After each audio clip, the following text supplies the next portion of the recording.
초대교회로 떠나는 여행, 여러분의 성경 가이드 문찬호 목사입니다. 오늘 함께 읽을 본문은 요한계시록 9장에서 12장입니다. 대표 구절로 12장 14절을 봉독하겠습니다. 그 여자가 큰 독수리의 두 날개를 받아 광야 자기 곳으로 날아가 거기서 그 뱀의 낯을 피하여 한 떼와 두 떼와 반 떼를 양육받으매. 종말은 재림신앙입니다 라는 제목으로 묵상하고자 합니다. 요한계시록은 66권의 성경 중에 가장 이해하기 어려운 책으로 알려져 있지요. 신약 성경 중에 유일한 묵시록이자 동시에 서신서입니다. 계시록 중에도 종말에 관련한 본문은 관점에 따라 해석이 시대마다 다양하게 받아들여졌기에 빅데이터와 AI 시대를 살아가는 우리 모두에게는 너무나 오래된 편지입니다. 상징과 비유, 환상과 숫자 등이 많이 나오다 보니까 처음에 읽을 때부터 거부감이 들 때도 있지요. 사실 오늘 본문도 그러합니다. 여자가 나오고 뱀과 독수리가 나옵니다. 그리고 한 떼와 두 떼라는 애매한 기간이 통독을 하는 모든 성도들을 때로 시험 들게 할 때도 있지요. 11장부터 시작된 일곱째 나팔이 12장에 와서는 하늘 전쟁으로 3명의 주인공이 등장하는데요. 아들을 낳은 여자, 붉은 용, 철장으로 만국을 다스릴 남자입니다. 그냥 쉽게 생각해서 붉은 용은 사탄일 것이고 다스리는 분은 예수 그리스도일 것입니다. 그렇다면 아들을 낳은 여자를 어떻게 받아들이는가, 이것이 중요한데 일반적으로 교회라고 보고 있습니다. 종말에 대한 논쟁은 어느 시대나 존재했죠. 왜냐하면 누구도 종말을 경험하지 못했기 때문입니다.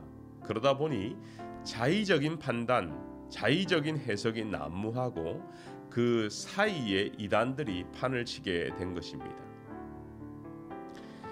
한 떼와 두 떼, 반 떼, 이 기간 동안 불법자가 나타나서 하나님을 대적하며 교회를 박해할 때가 있지만 그 가운데서도 하나님의 위로와 하나님의 보호하심이 있다는 것, 그것을 알려주는 것이 요한계시록의 복음입니다. 고통과 환난이 분명히 닥칠 것인데 끝까지 믿음으로 견디는 자, 하나님만 바라보는 자, 그러한 성도를 하나님이 반드시 구원하신다는 믿음, 이것을 선포하는 것이 요한계시록입니다. 그렇다면 우리는 오늘 이 12장의 본문을 어떻게 세부적으로 적용하는 것이 좋을까요? 그 해답은 간단합니다. 재림신앙입니다. 사실 우리는 최근 2년 동안 코로나라는 전염병의 영향을 받고 살아왔습니다. 앞으로도 계속 그렇게 살아갈 수 있다고 전문가들은 이야기하곤 합니다. 감기처럼 매년 독감 주사를 맞아야 한다. 최근 퓨 리서치 조사에 의하면 예수님을 믿던 그렇지 않던 신자와 불신자와 상관없이 미국인의 35%가 이 팬데믹이 하나님 주시는 교훈임에 분명하다고 응답했다고 합니다. 이것이 종말의 신호인지 아니면 인간의 죄 문제의 결과인지 우리는 정확하게 알 수도 없고 함부로 말해서도 안 됩니다. 하지만 코로나를 통해서 하나님께서 우리에게 무언가를 깨닫게 하신다는 것은 분명하다는 것이죠. 사실 우리는 넘치는 풍요 가운데 살아가고 있습니다. 각자의 사정으로 바쁘게는 살아가지만 예전에 비해 경제적으로 궁핍하지는 않다는 것이죠. 여러분, 베드로가 예수님께 고백했던 거 기억하십니까? 마태복음 14장 4절을 보면 베드로가 예수께 여쭈어 이르되 주여 우리가 여기 있는 것이 좋사오니 만일 주께서 원하시면 내가 여기서 초막 셋을 짓되. 베드로의 권면의 핵심은 여기가 좋다는 것이었습니다. 분명 로마 식민지 지배를 받고 있었고 또 갈릴리 어부 출신으로 그렇게 부유한 삶은 아니었지만 그가 그 시대를 살아가면서 주님께 하고 싶었던 것, 여기가 좋다는 것이었습니다. 더 머물고 싶은 곳, 그곳이 우리가 살아가는 현세이라는 것이죠. 우리도 비슷합니다. 소수민족이고 이민자로 살아가지만 미국이라는 잘 사는 나라에 살다 보니 생활이 풍요해지고 여가 생활도 가지고 어느덧 우리의 삶에 신앙의 적신호가 커져 버렸습니다. 신앙을 지키기 위해서 환난과 핍박도 없고 결국은 이 땅에 오래 살기를 원하는 마음이 누구에게나 생겨나기 시작한 것이죠. 그러다 보니 좋은 집, 좋은 차, 레저, 스포츠 문화가 발달했고 지금 한국에서는 골프 바람이 불어서 골프 채널도 너무나 많아지고 골프를 주제로 하는 방송이 판을 치고 있다는 소식도 듣게 되었습니다. 골프 자체는 아무 문제가 없죠. 하지만 이러한 스포츠 때문에 때로는 중독 때문에 우리의 신앙이 흔들린다면 그것은 하나님 앞에서 문제가 되는 것입니다. 최근에 한 성도와 이야기를 나누었습니다. 팬데믹으로 교회에는 나가지 못했지만 그 대신 그 시간에 매주일 골프 그린온에 서 있었다라는 고백이었습니다. 그래서 온라인으로 예배를 드리고 오후에는 나가서 운동을 했다는 거예요. 우리 모두에게 재림신앙, 다시 말하면 주님을 향한 간절한 마음이 다시 회복되고 필요한 시기가 왔습니다. 최근에 은퇴 목사님의 간증을 듣게 되었는데요. 이민교회에서 30년 이상 목회를 하고 지금은 은퇴하신 분인데 어느덧 아침에 눈을 떴는데 내가 죽을 준비를 하고 있는가 하는 의문이 들었다는 것입니다. 주님이 언제 부르실지 모르는데 주님께 갈 준비가 되었는가 스스로 물어보았다는 것이에요. 아무리 생각해도 준비가 되지 않아 그 다음 날부터 아침에 일어나면 주께서 오라 하시면 가겠습니다 하고 기도를 시작했다는 겁니다. 그리고 하나님 오늘도 살려주셔서 감사합니다. 오늘 하루 나를 향해 하시고자 하는 뜻이 무엇인지 가르쳐 주세요. 순종하고 주님 만나겠습니다 하고 날마다 죽을 준비를 훈련을 했다는 것입니다. 그리고 몇 달이 지났는데 정기 검진 체크를 하기 위해 병원에 가보니 간암 진단을 받은 것이었어요. 그런데요, 마음에 부담이 없었다는 거예요.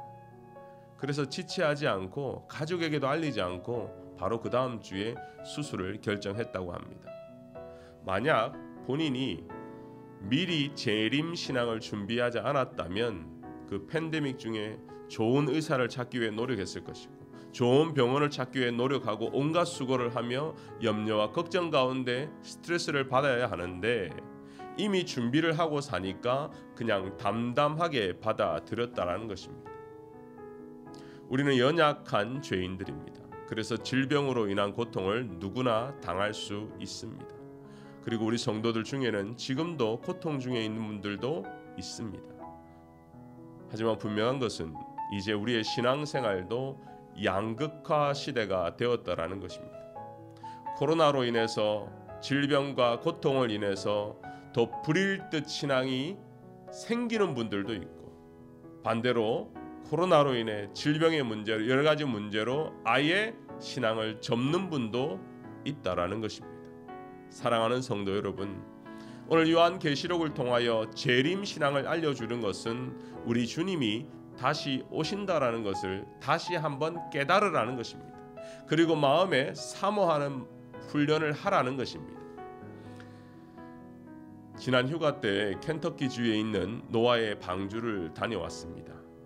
정말 윌리엄스타운이라는 아무것도 없는 벌판의 한 도시에 아주 큰 배 한 척이 지어져 있었습니다. 고증을 통해 최대한 비슷하게 지었다고 하는데요. 노아가 이렇게 큰 배를 지을 때 주위에서 어떤 생각을 했을까? 또는 어떻게 이 사건을 받아들일까? 주위에서 어떤 블레임을 했을까? 5만 가지 생각이 들었습니다. 그런데 성경은 이렇게 말합니다. 노아의 때와 같이 인자의 임함도 그러하리라. 홍수 전에 노아가 방주에 들어가는 날까지 사람들이 먹고 마시고 장가들고 시집가고 있으면서 홍수가 나서 그들을 다 멸하기까지 깨닫지 못하였으니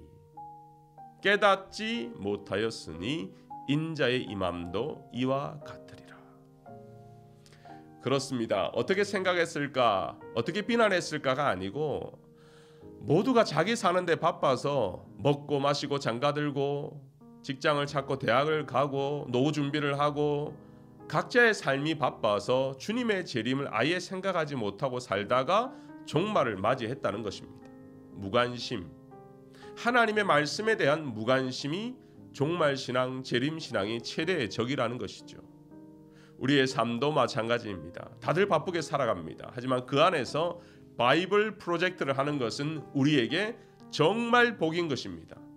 매일마다 다른 주제로 하나님이 말씀해 주시고 깨닫게 하신다는 걸 믿고 이 프로젝트를 하시기를 바랍니다. 그리고 이 프로젝트를 통해서 하나님이 나에게 하시는 말씀, 우리가 아무리 바쁜 일상을 살아간다 할지라도 오늘도 말씀하시고 내일도 말씀하시는 그 하나님을 만나시기를 주의 이름으로 축원합니다. 함께 기도하겠습니다.